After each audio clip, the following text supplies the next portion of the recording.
Hello, I'm Nightmare, and welcome back to the letter. I think we're on part 8 now. We got a new relationship thing here.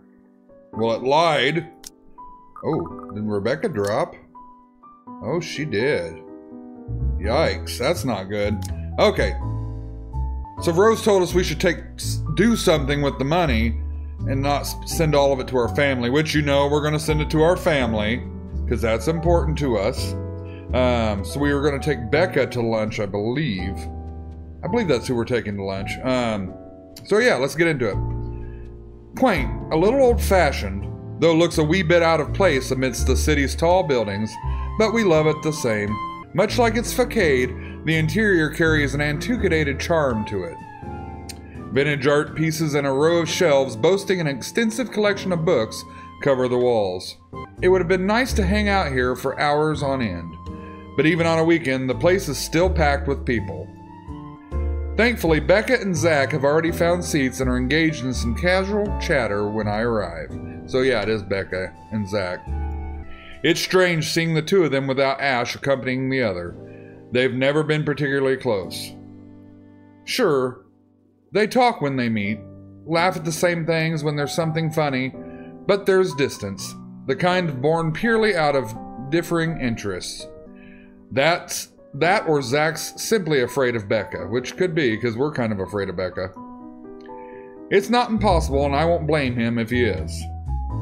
He might be the tallest in our group, but everyone knows that it means nothing against Becca's temper. Even I am a little scared of her. Zach! Becca! Well, you seem to be in a better mood today. What happened? I know that smile, Belle. Come on, still. No. Don't rush me. Let's order food first, okay?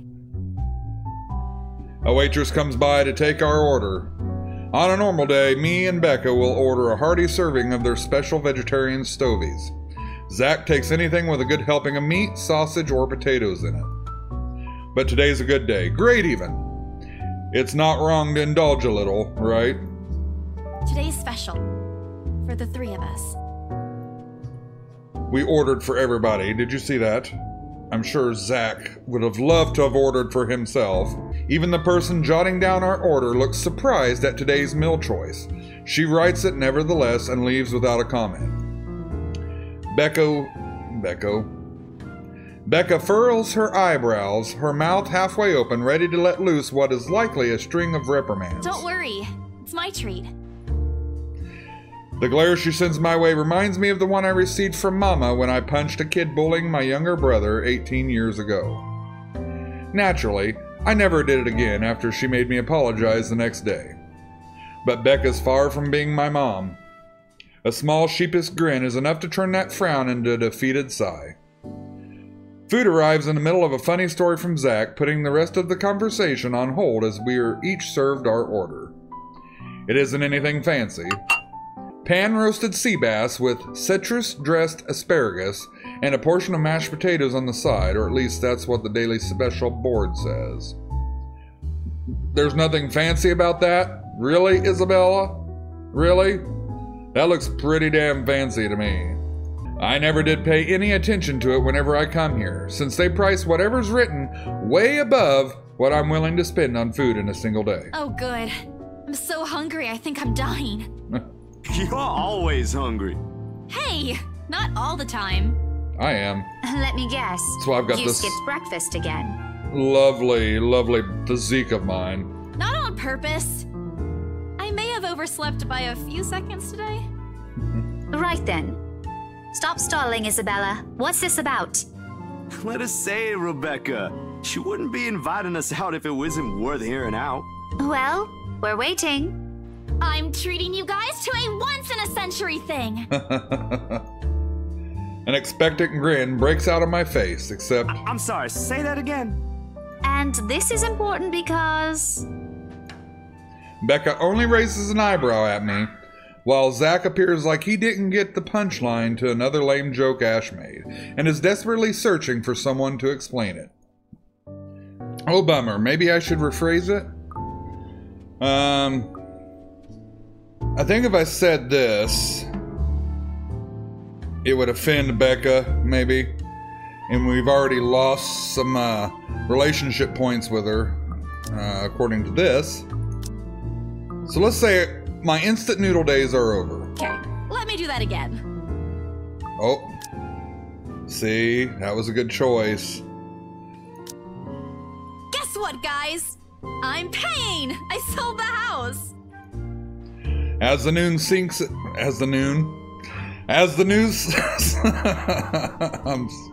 oh Lord. As the news sinks in, their expression goes from sheer bewilderment to utter surprise. That's more like it. You heard me right, ladies and gentlemen. As of today, I'm Maria Isabella Grace Cruz Santos and free from my instant noodle binge. Boy, that's a name. Seriously? Hold it, Belle. You sold the house? Oh, don't act so surprised, Becca. Yep. Which house is this? In Anslem Village? The one with the open house yesterday? The one and only. Come on, Becca. I know you've got a better memory than that. Oh, wow. That's... She lets out a hum. Although she's nodding, she gives the impression of someone who has heard something unbelievable and is still forcing her brain to absorb it. Did she think we wouldn't be able to sell it? Have some faith in me, Becca. Am I not your best friend or what? You don't believe me?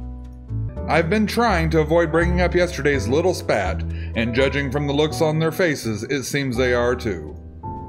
Me and my stupid mouth. I'm sure it ain't the way you're thinking, Bella. No, I do believe you. But don't you think the sale happened a bit too fast? The open house only started yesterday, and now you already have a buyer? They want the house. Really badly, I might add. It happens from time to time. Yeah, but look, I'm happy for you. Just yesterday, you've been really worried where to get money for your dad's new treatment. And now, all of a sudden, you have something. Well, apparently God works in mysterious ways there, Becca. What if the sale doesn't push through, or I don't know, they're a fraud, or they suddenly back out? Isn't it a little too early to celebrate? Rebecca does have a point, Bella. If you haven't closed the deal yet, there's still a chance they'll go back on it. They don't seem like it to me. The lady appeared to really want it, and she approached me without even finishing the tour. Pressured me into it, more like. But I'm not going to tell Becca about that. Knowing her, she'd only worry. And she already hired someone to handle the house's interior design. You're joking. Who would do that? The Wrights, apparently. It's actually pretty funny. She's a bit too excited to get the property, she forgot to buy it. At any rate, they've already signed the agreement today, so it's just a matter of time. And don't tell anyone about this, but Ma'am Hannah also gave us something extra. Something as in... As in, it's why I can treat you two to a free meal. I'm more surprised you accepted it. She didn't really give us a choice in the matter. So don't lose sleep over this, okay? The couple really want the house. If Rose didn't stop them, they'd likely have paid up front for it yesterday. That's despite the legends, too. I even tried to show them the letter. But nope. I want this house, darling. Go take all our money. You don't really think they believe that, do you? I'm pretty sure for them, those are just rumors as well. No one is that superstitious in this day and age, Belle. Well, given the house's history, I would be a bit speculative too. Speculative. Well, there's you. Right. You know what? I'll just eat all of these by myself. I begin to gather their plates to my side, the food in each still untouched. A laugh almost escapes my mouth, the way Zach's expression quickly changes to disappointment. Becca's hand interrupts me just as I'm about to pull her plate closer to me. I'm kidding. Don't go all pouty on me again. I'm just concerned you'll get hurt if this doesn't happen. I know how badly you want to close this deal for your papa. I'm sure he's gonna be fine now, though, with the money. They don't know yet. I think I'll call them tomorrow. Let them know things will be easier. Mama said this morning he's showing progress with the new treatment, too. It's just a matter of time. I allow myself to smile, genuine and uninhibited. It's strange talking about this with other people, even those who have known you long enough. But today, things simply feel a whole lot lighter with them here. Lunch passes in enjoyable fashion. A laugh here, a playful jab there, but most of it is spent on catching up, telling stories about whatever's keeping us busy these days. Something we couldn't afford to do the day before, taking into account what happened. Even Becca's surprisingly chatty. Is there something in the sea bass we ate? Zach, though, appears less energetic. While he's far from being the life of a party, he's definitely not the type to keep quiet in a conversation with his friends. Apart from a few inputs, he's been silent the entire time. If Becca notices... Are you sure you're not feeling under the weather, Zachary? Huh? No, I'm okay. No worries, Rebecca. Doesn't sound okay to me. It's okay. I might be feeling a little bummed out today, but I'm sure this will pass. Is it about the reviews this morning? Uh-oh, did he get bad reviews on his movie? A pained expression crosses Zach's face almost immediately. Becca retreats in her inquiry as though the man's look is enough to answer that for her. I look between the two of them. Did I miss something? What happened this morning? Did I stumble upon a big secret? This is why I don't like waking up late. You heard about those, huh? Sorry, I just happened to check on some sites this morning. No, it's a very sensitive topic in the first place. I should have expected it. What reviews? Becca glances at Zach, her motions unsure, eyes asking for his consent on the matter. Although there's a small desire to keep asking on my part, I don't dare voice it out. With Zach, it's always been better to wait. Let him speak on his own. Becca too, to some extent. Although with her, explosions of temper are more common. So she's a hothead. In the end, he simply answers with a shift of his shoulders, gesturing for her to go on with a tilt of his head. It's his movie. That doesn't explain anything. Stop dangling the information, Becca! Zachary, I'm not the one supposed to be telling her about this. It's still your documentary. Is it something bad? Not bad per se. You guys don't need to dwell on it much. Bad? Listen here. I wouldn't trivialize what those bowheads wrote if I were you. They're ruining other people's jobs. From how her tone rises in anger, it seems like she's the one slighted and not Zach. A snicker escapes me, which I promptly stamp down on as soon as she sends me a hard look. This isn't a laughing matter, Isabella. Some bowbag just insulted him. Calm down, Rebecca. Those are just reviews, and it happens a lot. Yeah, you can't be too upset about your haters. I'm sure as a YouTuber I'll eventually have some, but... I do not ken about you two, but calling the entire film an out-and-out drivel, you're better off watching an educational kids' TV show, and worst 1.5 hour of my life, among other things, isn't exactly a critique any decent movie reviewer would say. If you could call that a critique, did we even watch the same film? Well, maybe I ain't cut out for it. Better stick with my photography or something. Oh, Zach, don't give up on what you love. If nothing else, this helped me open my eyes to what I can and can't do. No. You're giving up. It wasn't a question. It was just something experimental I did on my free time anyway. It's no big deal. But you worked on it for months. Doesn't look like it matters for those people. Don't say that! My palm strikes the table, sending the tableware on top clinking against each other. I didn't even notice when I rose from my seat. But here I am, chest heaving, looking down at him in the same manner a teacher would at an unruly student. Becca's probably proud. I didn't mean to yell, but there are some things people like Zach aren't supposed to say. How exasperating. He, of all people, should know. It's just a review. Except they're pretty well-known critics. Why does that matter? They aren't the ones calling the shots on this. Isn't that why they have a committee? Right, Becca? An amused gleam is in her eyes when I turn to her. What does she find so entertaining here? Help me here. Your friend's about to quit his passion for a petty reason. I haven't even read what those people wrote about his work, but a few scathing words shouldn't be enough to discourage someone. I totally agree with that. I should know. After all, I'm... Failing means you're playing, Zach. Not that I'm saying it's bad. I've seen it from start to finish, and I know for myself what you created isn't something people should scoff at. I don't know anything about filming or photography. Hell, I don't have an inkling of artistry in me except for those doodles I make for class. But I know what I watched.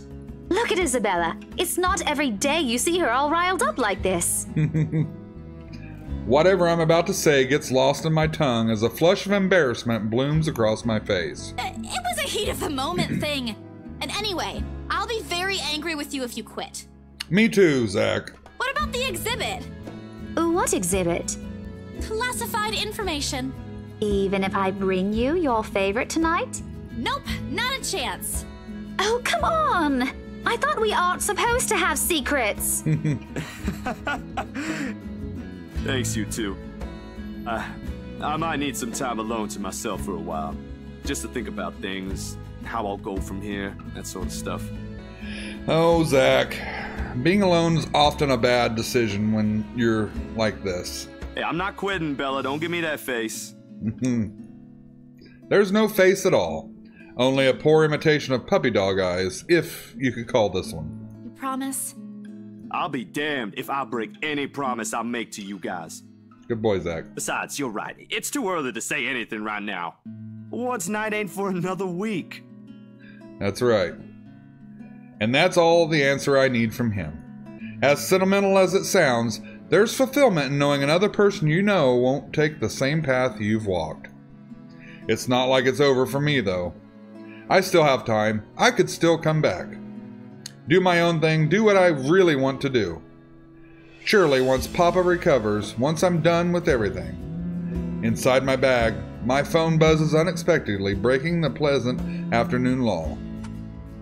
The screen shows Rose. Hey, Isabel. You at the office? Ha ha. Very funny, Rose. I'm hanging up. Don't, I'm kidding. BRC says the floor plan copies are ready for Miss McCullough to pick up. She states that as if already explaining everything. Then out of the blue, she launches a long rant about an awful state of Luxborn streets. All of which she says in a single breath that I can barely keep up and make out a single word. I stay quiet, if only to avoid becoming the next object of her frustration. She's similar to Becca in that regard. I'm stuck in horrendous traffic right now. Bloody stupid drivers. When she has finally ran out of things to complain about and stops, what she says next still has none of what I'm hoping to hear from her. Just a quick mumbled plea for me to meet the Wright's interior designer in her stead, and... Anyway, I'll leave it to you. Bye, thanks. Classic Rose. She ends the call without even asking for my input. Alright, we got a new journal entry. Right here. A day after the open house, the Wrights were seen securing the mansion's purchase at Briar Realty's Luxborn office. Parties involved in the transaction were surprised how fast it went, but agreed it was to be expected when dealing with influential people like the Wrights. Happy over the sale, Isabella Santos treated her friends to lunch. Alright, let's see what time it is. Okay, I'm going to cut this episode here. If you like it, let me know in the comments below. Hit the like button, be nice to one another, and we'll meet in the next episode. See you guys.